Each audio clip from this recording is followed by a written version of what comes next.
하모니아 공화국에서 멀리 떨어진 나라, 메콩 연안의 작은 도시 캄비오라.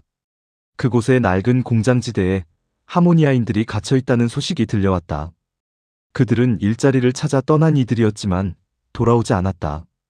휴대폰은 꺼져 있었고 가족의 메시지는 읽히지 않았다. 그들을 대신해 울던 어머니들의 목소리는 수도의 뉴스 채널에선 결코 들리지 않았다.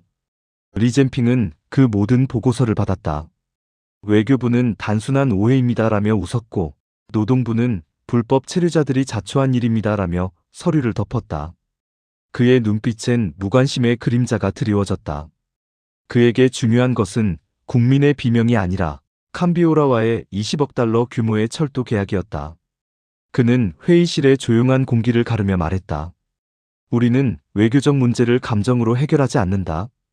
그날 밤 수도의 전광판은 여전히 화려한 빛을 내뿜고 있었다. 국민들은 할인 쿠폰과 가짜 뉴스에 눈을 빼앗긴 채 먼 남쪽에서 울려오는 그 비명을 듣지 못했다. 국회에는 한 젊은 의원이 있었다. 이름은 라연수. 그는 캄비오라에서 돌아온 탈출자들을 몰래 만났다. 우리는 공장에서 16시간씩 일했어요. 도망치면 그들이 쇠막대로 때렸어요. 하모니아 대사관은 아무 말도 안 했어요. 그의 손에는 피가 마른 상처가 있었다. 현수는 그날 이후 밤마다 리젠핑에게 서한을 보냈다. 지도자님, 우리의 국민이 고통받고 있습니다. 하지만 답은 오지 않았다. 국회에서 그는 마이크를 들었다. 하모니아는 국민을 보호하지 않습니다. 경제를 위해 국민을 버렸습니다. 그의 목소리는 인터넷에서 순식간에 100만 번 이상 재생되었다. 하지만 12시간 뒤 그 영상은 삭제되었다. 포털은 접속이 차단되었고 방송은 허위사실 유포로 그를 고발했다. 그의 사무실엔 세무조사관이 들이닥쳤고 밤이면 그를 미행하는 검은 차가 늘 따라왔다. 리젠핑은 보고서를 읽었다. 현수 의원은 불순한 세력과 연계 가능성 있음. 그는 펜으로 그 문장 아래에 조용히 동그라미를 쳤다. 관심 불필요. 한 달 후 수도의 광장에 수천 명의 시민이 모였다. 그들은 손팻말을 들고 외쳤다. 국민을 지켜라. 리젠핑은 응답하라. 그러나 방송사는 그 현장을 비추지 않았다. 경찰 드론이 상공을 맴돌았고 광장 스피커에서는 경고음이 흘러나왔다. 허가되지 않은 집회입니다. 즉시 해산하십시오.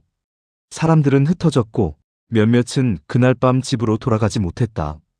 리젠핑은 국가안전위원회 보고서를 읽으며 입가에 희미한 미소를 지었다.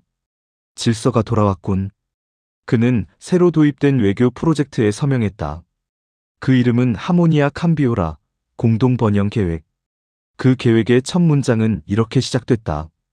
양국은 국민 간 문제를 외교적 신뢰로 대체한다. 그 순간 멀리 남쪽의 공장지대에서는 1만 명의 하모니아인들이 여전히 철문 안에서 눈을 떴다. 아침마다 들려오는 방송은 같은 문장을 반복했다. 당신들은 협력 파견 노동자입니다. 곧 돌아갈 것입니다. 그러나 아무도 돌아오지 않았다. 어느 비 오는 밤, 리젠핑은 궁전 같은 관저에서 홀로 있었다. 벽에 걸린 대형 스크린에는 캄비오라 지도자가 웃으며 악수하는 장면이 반복 재생됐다. 그 뒤로는 철조망과 붉은 흙길, 그리고 이름 없는 공장 건물들이 흐릿하게 잡혀 있었다. 그는 문득 거울을 바라봤다. 나는 옳은 선택을 한 건가? 그러나 곧 정치보좌관의 목소리가 그 생각을 끊었다. 각하, 이번 주 지지율이 84%입니다. 그는 다시 거울을 보았다. 거울 속의 눈은 인간의 눈이 아니었다. 공포와 자기 합리화가 뒤섞인 유리 같은 눈빛. 그의 머릿속엔 과거의 말이 떠올랐다. 지도자는 국민의 고통보다 국가의 안정을 택해야 한다. 하지만 그는 알았다.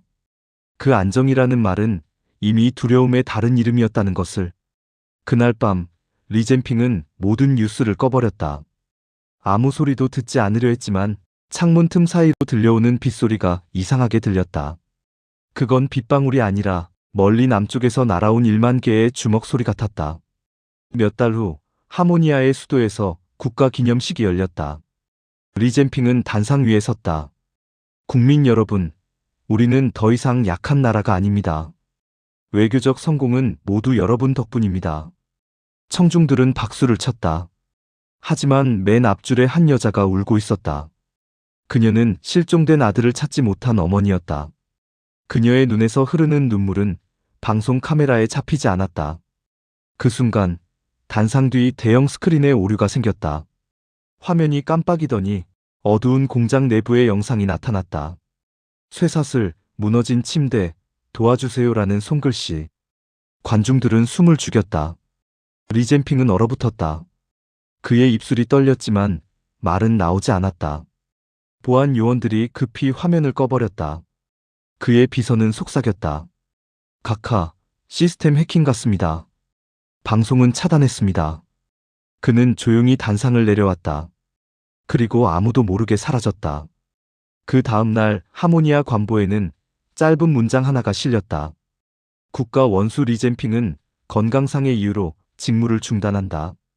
그가 떠난 뒤 남쪽의 공장문은 서서히 열렸다. 쇠사슬은 녹슬었고 사람들은 빛을 향해 걸어 나왔다.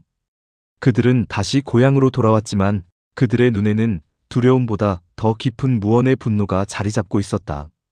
수년이 지나 그곳엔 기억의 공장이라는 이름의 추모관이 세워졌다. 벽면에는 수천 개의 이름이 새겨져 있었고 그 아래엔 한 문장이 적혀 있었다. 국가는 국민의 고통을 거래해서는 안 된다. 사람들은 그 문장을 읽으며 눈을 감았다.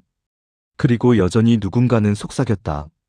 리젠핑은 사라졌지만 그의 침묵은 여전히 이 땅에 남아있다.